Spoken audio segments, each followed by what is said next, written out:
محمد اسد اپنی تفسیر the message of the قرآن میں سورہ اخلاص کو اسلام کے تصور خدا کا سب سے جامع اور منطقی بیان قرار دیتے ہیں۔ ان کا انداز بیاں اس صورت کی گہرائی کو انسانی عقل کے قریب لاتا ہے۔ محمد اسد کے مطابق اس صورت کا بنیادی مقصد یہ ہے کہ اللہ بالکل یکتا اور منفرد ہے۔ اس کی ذات ہر قسم کی کمی، ضرورت اور مشاہبت سے پاک ہے۔ وہ نہ کسی سے پیدا ہوا اور نہ کسی کو پیدا کرنے کے لیے کسی کا محتاج ہے۔ کہو وہ اللہ ایک ہے۔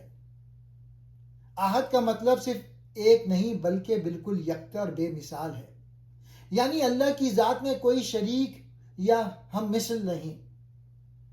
محمد اسد کہتے ہیں کہ اس لفظ میں یہ مفہوم بھی شامل ہے کہ اللہ کی حقیقت انسان کے تصور سے بھی بلند ہے۔ اللہ سب سے بے نیاز ہے اور سب اسی کے محتاج ہیں۔ لفظ صمد کا مفہوم بہت گہرا ہے۔ محمد اسد کے مطابق اس کے دو بنیادی معنی ہیں۔ اللہ کسی کا محتاج نہیں، تمام مخلوق اپنی ضرورتوں کے لیے اسی کی طرف رجوع کرتی ہے، یعنی پوری کائنات اللہ پر انحصار کرتی ہے، لیکن اللہ کسی پر انحصار نہیں کرتا۔ نہ وہ کسی کا باپ ہے اور نہ کسی سے پیدا ہوا ہے۔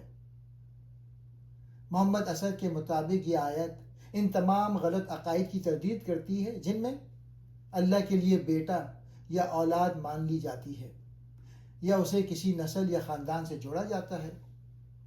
یہ آیت واضح کرتی ہے کہ اللہ ہمیشہ سے ہے اور ہمیشہ رہے گا۔ وہ وقت اور پیدائش کے قوانین سے آزاد ہے اور اس کا کوئی ہمسر نہیں۔ محمد اسد کے مطابق کفو کا مطلب ہے ہم پلہ یا برابر۔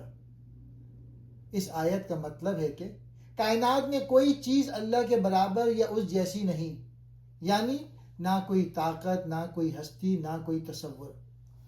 اللہ کی ذات ہر چیز سے بلند اور منفرد ہے۔